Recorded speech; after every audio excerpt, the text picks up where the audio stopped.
میں سعودیہ میں ایک عربی کے گھر کام کرتی تھی۔ وہاں روز رات سوتے ہوئے عربی مرد کمبل میں برف لے کر سوتے ہیں۔ راز جان کر آپ کے بھی ہوش اڑ جائیں۔ کہتے ہیں کہ آپ بدصورت نہیں ہوتے، آپ اصل میں غریب ہوتے ہیں۔ یہ مثال میری ماں پر بالکل فٹ بیٹھتی تھی۔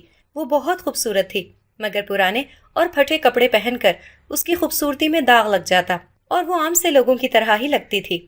مگر جب عید آتی تو مالکن ماں کو اپنے بہتر حالت والے جوڑے دے دیتی تھی اور ساتھ میں اپنا ایکسپائر میک اپ وغیرہ اور کچھ زنگ لگی جیولری۔ صرف اس کے اتنے ہی سامان سے میری ماں عید والے دن بھی بالکل بدلی ہوئی ہوتی۔ لگتا ہی نہیں تھا کہ یہ وہی غریب ماسی ہے جو گھر گھر کام کرتی ہے۔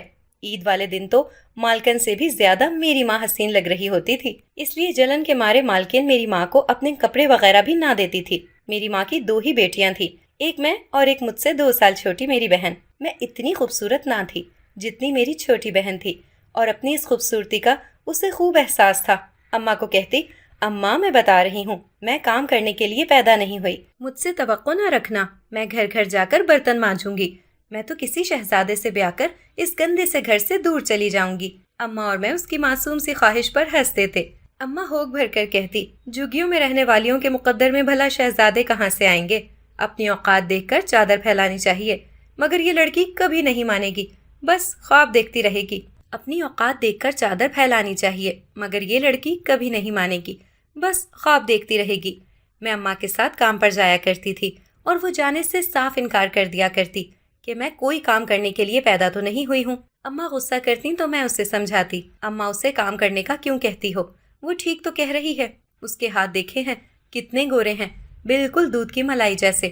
وہ کام کرے گی تو اس کے ہاتھ بھی ہمارے جیسے کھردرے اور خراب ہو جائیں گے۔ اماں کہتی، میرا بس چلے تو تجھ سے بھی کام نہ کروایا کروں، مگر کیا کروں، مجبوری ہے۔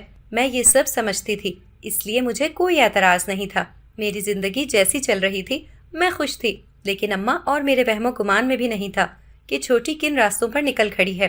ہمیں 1-2 بار ایک محلے والی آنٹی نے کہا تھا کہ اپنی چھوٹی بہن پر نظر رکھا کرو، مگر ہم نے اس کی بات پر یقین نہیں کیا۔ مگر وہ ہو گیا جس کی توقع اور گمان نہ مجھے تھا اور نہ ہی اماں کو۔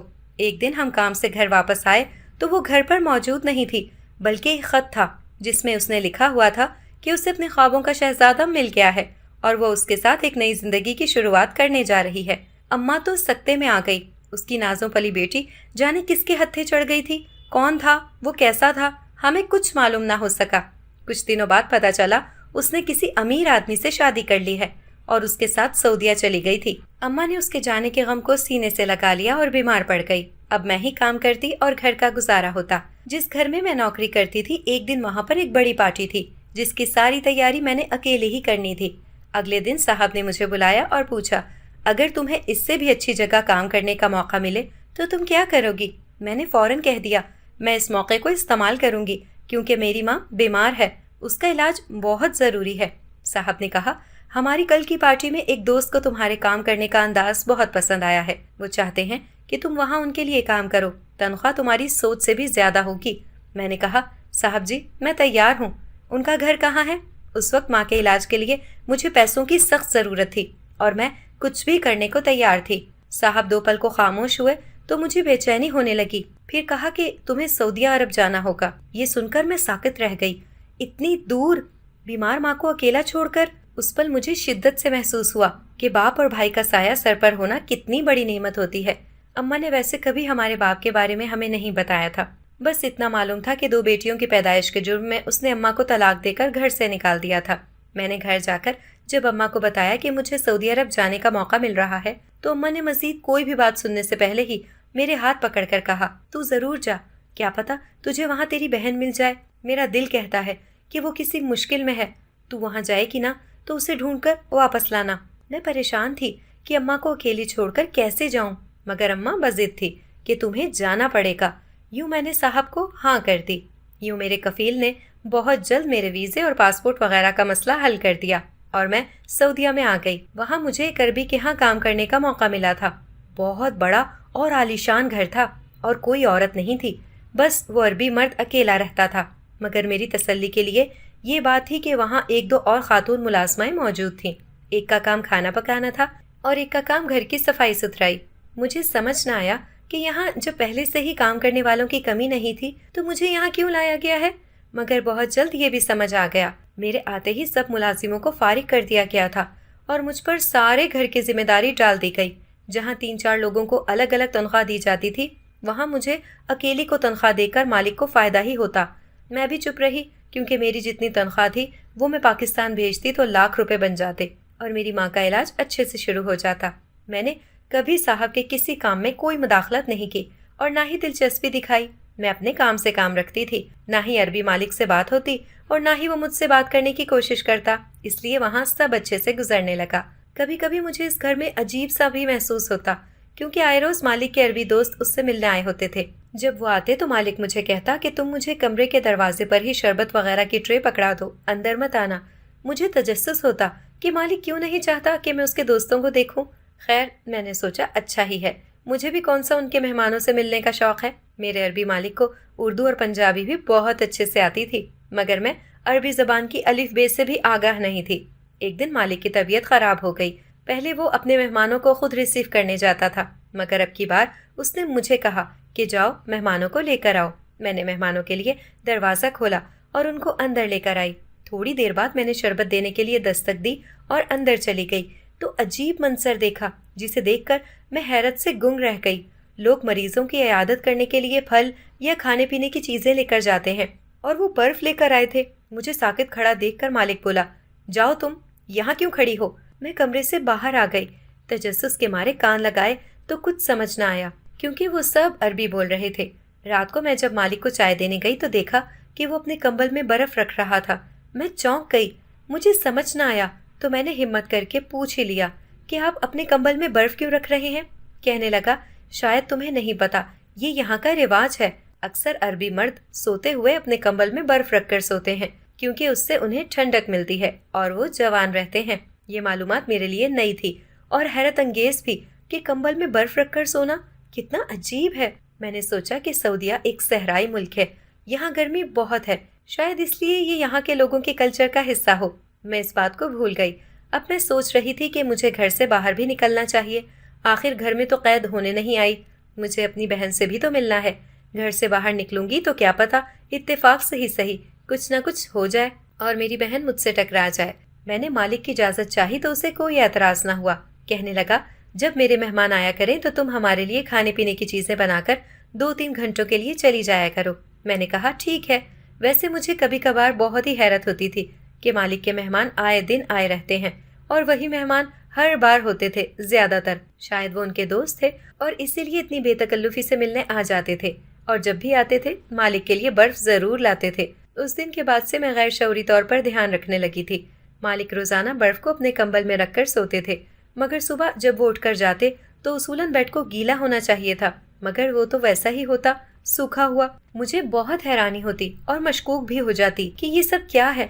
अब ऐसा तो हो नहीं सकता था कि मालिक रोज रात को बर्फ के साथ सोए, मगर वो बर्फ ही ऐसी हो कि वो पिघलती ही ना हो। क्या था ये सब? सोच सोच कर मेरा दिमाग चकराने लगा, मगर मैंने देखा कि ऐसा ही था। वो बर्फ वाकई पिघलती नहीं थी। एक दिन मैंने छुपकर कमरे के सुराख से अंदर देखा तो वो सब दोस्त इस बर्फ के बड़े से टुकड़े को हाथों में लिए देख रहे थे और इससे पानी भी नहीं निकल रहा था। मैं हैरान रह गई, क्या बर्फ की ऐसी भी किस्म होती है? मगर ये सऊदी अरब था और यहाँ की चीजों के बारे में मुझे बिल्कुल भी कुछ मालूम नहीं था। एक दिन मैं घर से निकली ही थी कि मैंने एक बड़ी गाड़ी मालिक के घर के आगे रुकती देखी। उसमें से पैरों तक सफेद लिबास पहने चंद आदमी अंदर चले गए। वो भी शायद साहब के मेहमान थे। मैं फौरन मुड़ी और घर आ गई कि बाद में मालिक गुस्सा न करें कि मैं क्यों घर नहीं थी। उनके मेहमान आए थे, इसलिए मैं जल्दी से किचन में चली गई और शरबत बनाने लगी। जैसे ही मैं अंदर जाने लगी, उर्दू जबान सुनते ही मेरे कदम अपने आप ही रुक गए। मेरा मालिक अपने मेहमानों से कह रहा था कि फिक्र ना करो, जो बात है हम खुलकर सारे मामला तभी कर सकते हैं। मैं घर में अकेला हूँ और मेरी मुलाजमा भी बाहर गई हुई है। एक आदमी कहने लगा, अच्छा तो ये बताओ तुम कितने पीस बेचना चाहते हो? मैंने अब की बार दरवाजे के होल से नजरें अंदर लगा दी। मालिक ने अपने हाथ में वही बर्फ के टुकड़े उठा रखे थे और कह रहा था कि मैं ये 10 पीस बेचना चाहता हूँ। ये सुनकर मेरे हाथ से शरबत वाला ग्लास गिरते गिरते बचा। ऐसा भी होता था यहाँ? वो बर्फ बेची जा सकती थी? मैं शरबत के गिलास वापस किचन में रखकर बाहर आ गई। मेरा जहन मुसलसल इसी बारे में सोच रहा था कि वो बर्फ आखिर मिलती कहाँ से है? इसका कारोबार है क्या? काश मुझे पता चल जाता तो मैं भी ये कारोबार शुरू कर लेती। یہ سوچ کر میں رات کو چوری چھپے اٹھی کہ فریج کی تلاشی لیتی ہوں، کیا پتا وہاں برف کے کچھ ٹکڑے رکھے ہوں، مگر وہاں کچھ نہیں تھا۔ صبح جب مالک اٹھا اور واش روم گیا تو میں فوراً اس کے کمرے میں گئی اور کمبل اٹھا کر دیکھا تو اس کے نیچے وہ برف موجود تھی۔ میں نے اسے ہاتھ میں پکڑا تو وہ واقعی بہت ٹھنڈا تھا۔ میں نے جلدی سے اسے واپس رکھا اور بھاگ کر اپنے کمرے میں آ گئی۔ میرا عربی مالک روز برف کو اپنے کمبل میں رکھ کر سوتا تھا اور اس بات کا مجھے تجسس ہی رہتا کہ بھلا کیوں آخر۔ میں ایک دن یوں ہی گھر سے نکل کر سڑک پر ویسے ہی چلی جا رہی تھی کہ جب ایک گاڑی اپنے قریب سے گزرتی دیکھی، اس میں نے جو لڑکی بیٹھی دیکھی، جانے کیوں اس کی جھلک دیکھ کر مجھے لگا کہ وہ میری بہن ہے۔ میں جلدی سے اس گاڑی کے پیچھے بھاگی، مگر اتنی دیر میں وہ کہاں سے کہاں چلی گئی اور میں دیکھتی رہ گئی۔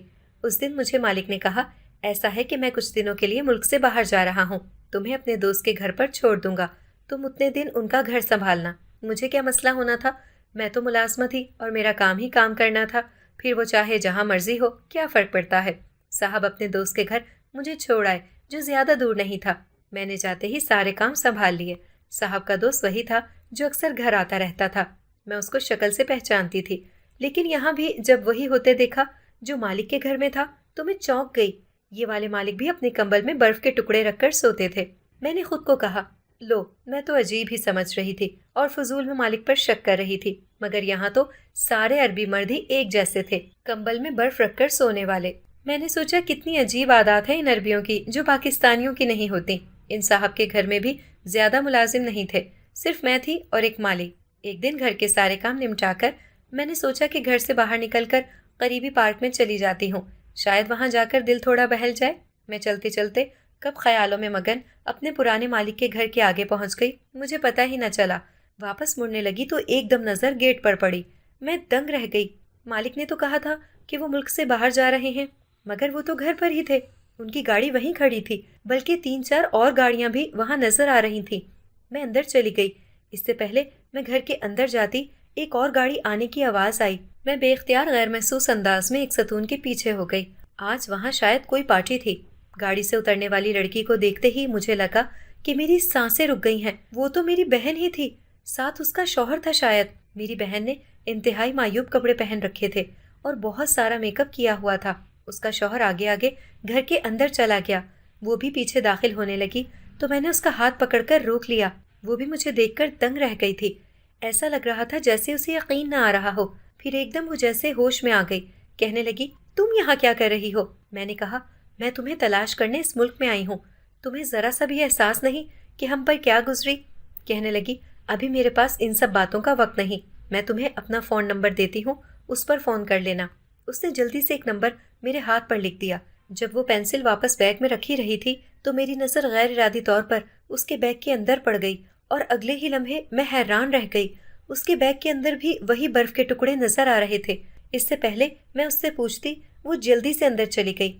میں واپس آ گئی۔ میری بہن یہاں آ کر کیا سے کیا بن گئی تھی؟ بہت سارے سوالات میرے اندر پنپ رہے تھے۔ میرے مالک نے پارٹی رکھی تھی تو مجھے کیوں گھر سے بھیج دیا؟ میں نے کیا کر لینا تھا وہاں؟ کاش میں وہاں موجود ہوتی تو اپنی بہن کو جی بھر کر دیکھ ہی لیتی۔ اسی دن شام کو مالک مجھے لینے آ گیا۔ مجھے شک ہو رہا تھا کہ اس نے پارٹی کے لیے مجھے کیوں نہیں بلایا۔ آخر کیا وجہ ہو سکتی ہے؟ میں گھر کے اندر گئی تو پورا گھر گندا ہو رہا تھا۔ وہ کہنے لگا، کل میرے گھر پارٹی تھی، اچانک ہی رکھی گئی تھی، اسی لیے تمہیں بلانے کا موقع ہی نہیں ملا۔ ویسے بھی میرے جتنے دوست تھے وہ پاکستانیوں کو پسند نہیں کرتے، اسی لیے میں نے تمہیں نہیں بلایا کہ کوئی ڈرنک کر کے تمہارے ساتھ بدتمیزی نہ کرے۔ تم میری ذمہ داری ہو اور میں نہیں چاہتا تھا کہ کوئی تمہارے ساتھ برا کرے یہاں۔ مالک کی باتیں سن کر میں دل ہی دل میں شرمندہ ہوئی کہ میں مالک کے خلاف کتنی غلط باتیں سوچ رہی تھی، شک پال رہی تھی، اور وہ تو میرے ہی تحفظ کا سوچ رہے تھے۔ میں نے پھرتی سے سارا گند سمیٹ کر صفائی کرنی شروع کر دی۔ پھر صاحب کے کمرے میں آئی تو وہ الماری میں کچھ رکھ رہے تھے۔ مجھے دیکھ کر کہنے لگے، الماری میں نے صاف کر لی ہے، جتنی دیر میں باتھ روم میں ہوں تمہارے پاس صرف اتنا وقت ہے، جلدی سے کمرہ صاف کر لو۔ میں نے بیڈ کی چادر بدلتے ہوئے چوری چوری الماری کو دیکھا۔ انسان کی فطرت ہے، اسے جس کام سے منع کیا جائے وہ وہی کرتا ہے۔ صاحب نے کہا تھا کہ الماری کی صفائی مت کرنا، اور میں نے تجسس کے ہاتھوں مجبور ہو کر جلدی سے الماری کھولی۔ سب سے نچلے والے خانے میں بہت سارے برف کے ٹکڑے رکھے ہوئے تھے۔ مجھے وہ بہت اچھے لگے تھے۔ میں چوری تو نہیں کرنا چاہ رہی تھی، مگر دل کے ہاتھوں مجبور ہو کر ایک برف کا ٹکڑا جلدی سے اپنی چادر میں چھپایا اور باہر آ گئی۔ یہ مجھے بہت اچھے لگے تھے۔ میں نے سوچا میں بھی آج رات کمرے میں अपने कंबल में इस बर्फ को रखकर सोऊंगी और देखूंगी कि क्या महसूस होता है। उसी दौरान मुझे ख्याल आया कि मुझे अपनी बहन को कॉल करनी है। मैंने लैंडलाइन से उसका नंबर मिलाया, कुछ देर बैल जाने के बाद उठा लिया और हेलो कहा। जब मैंने उसे कहा कि मैं बात कर रही हूँ तो वो कहने लगी, अच्छा अच्छा मेरी दोस्त, कैसी हो तुम? मैं ठीक हूँ। क्या कहा? मुझसे मिलना चाहती हो तो मेरे घर आ जा, मेरे शौहर भी तुमसे मिलकर बहुत खुश होंगे। मैंने कहा, मैं क्या कह रही हूँ और तुम क्या कह रही हो? मगर वो मेरी बात सुने बगैर सिर्फ अपनी ही कहे जा रही थी। उसने मुझे अपने घर का एड्रेस लिखवाया और धीमी आवाज में कहा, सुनो, बुर्का पहन कर आना और नकाब करके। मैं नहीं चाहती मेरे शौहर को पता चले कि तुम कौन हो। मैंने जल्दी से कहा, ठीक है। अगले दिन मालिक को भी कहीं जाना था, इसलिए मैंने छुट्टी मांगी तो मुझे मिल गई। मालिक के घर से बाहर जाने के बाद मैंने बुर्का पहना और नकाब करके अपनी बहन के दिए गए पते पर पूछती हुई चली गई। वहां जाकर मुझे हैरत का झटका लगा। मालिक की गाड़ी वहां पहले से ही खड़ी थी। मैंने हैरानी से पूछा, मालिक की गाड़ी यहाँ क्या कर रही है? फिर मुझे ख्याल आया कि बहन और उसका शौहर उस दिन पार्टी में घर आए थे। जरूर मेरे साहब के दोस्त होंगे उसके शौहर। मैंने मुलाजमा को बताया तो वो मुझे मेरी बहन के पास ले गई। मेरी बहन ने दरवाज़ा बंद करके मुझे गले से लगा लिया और रोने लगी। जब थोड़ी देर बाद वो नॉर्मल हुई तो मुझसे पूछने लगी, मैं यहाँ किसके पास रह रही हूँ? मैंने उसे जब बताया कि मैं उस कफील के पास रह रही हूँ जिसके घर तुम लोग उस दिन पार्टी में गए थे, तो वो घबरा गई। कहने लगी, ऐसे कैसे ही अनजान के घर तुम अकेली रह रही हो? तुम पाकिस्तान वापस चली जाओ। तुम मेरे लिए आई थी ना, मुझे देख लिया और मिल भी लिया। अब वापस अम्मा के पास चली जाओ। इतने में कमरे के दरवाजे पर दस्तक हुई तो मुझे कहने लगी, नकाब करो। मैंने जल्दी से चेहरा छुपा लिया। उसका शौहर अपने दोस्त जो मेरे मालिक थे उनको लेकर अंदर दाखिल हुआ। वो कहने लगी, ये मेरी दोस्त है, कुछ दिनों पहले ही दोस्ती हुई है। मैंने हाथ से आदाब किया। ये भी मेरी बहन का हुक्म था कि बोलना नहीं है, सिर्फ हाथ के इशारे से सलाम कर देना। मैं इस अजीबोगरीब हुक्म पर बस अमल कर सकती थी, पूछ न सकी। मेरी बहन ने मुझे इशारे से जाने को कहा। मैं घर वापस आ गई। एक चीज़ जो मुझे बुरी तरह उलझा रही थी वो ये थी कि मेरी बहन अजीबोगरीब बर्ताव क्यों कर रही थी। शाम को मेरा मालिक मिठाई लेकर आया और मुझे कहा कि मैं शादी कर रहा हूँ बहुत जल्द, ये लो मिठाई खाओ। मैंने कहा, किससे शादी कर रहे हैं? कहने लगा, मैं अभी उस लड़की के घर से ही आ रहा हूँ। क्या? ये सुनकर मेरा दिमाग उलट गया। वो तो अभी मेरी बहन के घर से आ रहे थे। मैंने धड़कते दिल से पूछा, लड़की का क्या नाम है? कहने लगा, उसका नाम नाज़नीन है, वो पाकिस्तानी है। मैंने उलझते हुए पूछा, तो क्या वो लड़की आपसे शादी करने पर तैयार है? वो कहने लगे, हाँ बिल्कुल, कल हमारा निकाह है, तुम भी साथ चलना। ये सब क्या हो रहा था? मेरा दिमाग खराब हो गया। मैंने जल्दी से बहन को कॉल की, मगर वो फ़ोन नहीं उठा रही थी। रात तक गाहे बगाहे मैं उससे फ़ोन करती रही, मगर उसका नंबर बंद जा रहा था। अगली सुबह मालिक के कहने पर मैं तैयार हो गई और फलों और मिठाई के टोकरे लिए मालिक की गाड़ी में बैठ गई। हम वहीं उतरे जहां हम कल दोनों ही गए थे। एक उम्मीद जो मेरे दिल में बची हुई थी वो भी टूट गई। हम अंदर चले गए। सामने ही मेरी बहन दुल्हन बनी नजर आ रही थी। मैंने उसके पास जाकर आहिस्ता से पूछा, ये सब क्या है? तुम क्या कर रही हो? तुम तो शादीशुदा हो ना? तलाक कब ली? इद्दत कब पूरी की तुमने? मगर उसने मेरे सवालात नज़रअंदाज करके मुझे एक तरफ किया और मौलवी को निकाह पढ़ाने का कहा। मैं बेहोश होने वाली हो गई। मेरी ही बहन मेरी मालकन बनकर घर आ गई। अभी उनको कमरे में गए कुछ ही देर हुई थी कि अचानक ही कमरे से कुछ गिरने की आवाज़ आई। मैं जल्दी से साहब के कमरे में गई तो देखा कि वो ज़मीन पर बेहोश पड़ा हुआ है और मेरी बहन अलमारी खोलकर वो बर्फ के टुकड़े एक थैले में डाल रही थी। ये सब क्या कर रही हो? कहने लगी, मेरे पास अभी ये सब बताने का वक्त नहीं है। वो घर से बाहर जाने ही लगी थी कि अचानक गेट से पुलिस अंदर आती दिखाई दी। उसी पर मालिक भी अपने कमरे से बाहर निकलते दिखाई दिए। पुलिस ने मेरी बहन को गिरफ्तार कर लिया। ये सब देखकर मैं दंग रह गई। मैंने कहा, उसने सिर्फ वो बर्फ के टुकड़े चोरी किए हैं, उसको कुछ मत कहें। मालिक हंसने लगे और कहने लगे, ये बर्फ के टुकड़े नहीं, एक खास कीमती पत्थर है जिसकी स्मगलिंग करना जुर्म है। मेरी ये बात सुनकर बहन एकदम बोली कि मैं तुम्हें सारी बात बताती हूँ क्योंकि तुम्हें अभी कुछ नहीं पता। मैं थोड़ा सा हैरान हुई थी कि आखिर बहन इस राज को कैसे जानती थी। तब उसने बताना शुरू किया कि उसे पैसों का बहुत लालच था। हमारा बचपन बहुत कसम पुरसी में गुजरा था। गुर्बत ऐसी थी कि अक्सर फाकों की नौबत आती थी। अम्मा घर घर काम करती थी और हम लोग एक वक्त का खाना खाने के काबिल होते थे। इन हालात की वजह से हमारे दिलों में एहसास कमतरी पैदा हो गया था। मैं तो काफ़ी हद तक मैच्योर थी, लेकिन मेरी बहन बहुत जज्बाती थी और उसके दिल में लालच कूट कूट कर भरा था। एक तो बचपन की तंगदस्ती थी दूसरा जैसे जैसे बड़े हो रहे थे उसका लालच था, इस वजह से उसने एक इंतहाई कदम उठाया। मेरी शादी जब सऊदीया में हुई तो मुझे लगा था कि जैसे अब मैं अमीर हो जाऊंगी। मैं बड़ा खुश हुई जब मैंने यहाँ अपने घर में रेल पैल देखी, लेकिन एक दिन मैंने अपने शौहर के पास बर्फ के छोटे छोटे गोले देखे। मैंने उन्हें छुआ तो शौहर बहुत गुस्सा हुआ और तब मुझे पता लगा था कि ये बर्फ के गोले नहीं, हीरे हैं। मेरी आंखें चुंधिया गई थी। तब पता लगा कि मेरा शौहर तो एक स्मगलर है और वो यही कारोबार करता है। यहाँ से ये बेशकीमती हीरे लेता है और आगे बेच देता है। यही उसका जरिया मौज था।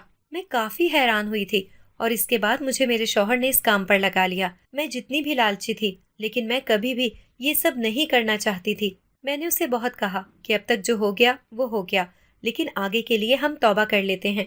लेकिन उसने मुझे मजबूर कर दिया और आज मैं इस हालत में हूँ। ये कहकर वो रोने लगी। तब मालिक ने कहा कि मैं कोई स्मगलर नहीं हूँ, बल्कि कानून का रखवाला हूँ और यही मेरी जिम्मेदारी है। मैं तुम लोगों में रहकर मुजरिम को पकड़ना चाहता था, क्योंकि यहाँ काफी अरसे से ये जुर्म हो रहे थे, पर कोई भी मुजरिम हाथ नहीं आता था। इसलिए मैंने ये भेस बदला। मैं उसी वक्त मालिक के कदमों में गिर गई और कहा कि मेरी बहन को माफ कर दें। उसने ये सब कुछ जानबूझकर नहीं किया। मैं अपनी बहन के साथ लिपट गई थी और रोने लगी थी। लेकिन अब क्या हो सकता था। मेरी बहन को अदालत में पेश किया गया और उसके खिलाफ फैसला सुनाया गया। उसे कैद हो गई थी, लेकिन चूंकि मेरी बहन ने ये सब अपनी मर्जी से नहीं किया था, वो बहालत मजबूरी इस काम में शामिल हुई थी। इसलिए मैंने मालिक से दरख्वास्त की वो मेरी बहन को कम से कम सज़ा दिलवाएं।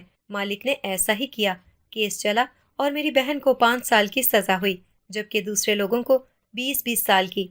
क्योंकि सऊदीया में कानून बहुत सख्त है, मैंने वहीं रहने का फ़ैसला किया जब तक मेरी बहन थी वहाँ। अम्मा को मैंने तसल्ली करवा दी कि वो अपने शौहर के साथ खुश है। मैंने यही सोचा था कि जब यहाँ से वापस जाएंगे फिर अम्मा को बता देंगे। फिलहाल मैं बस अपनी बहन के लिए दुआ गो थी।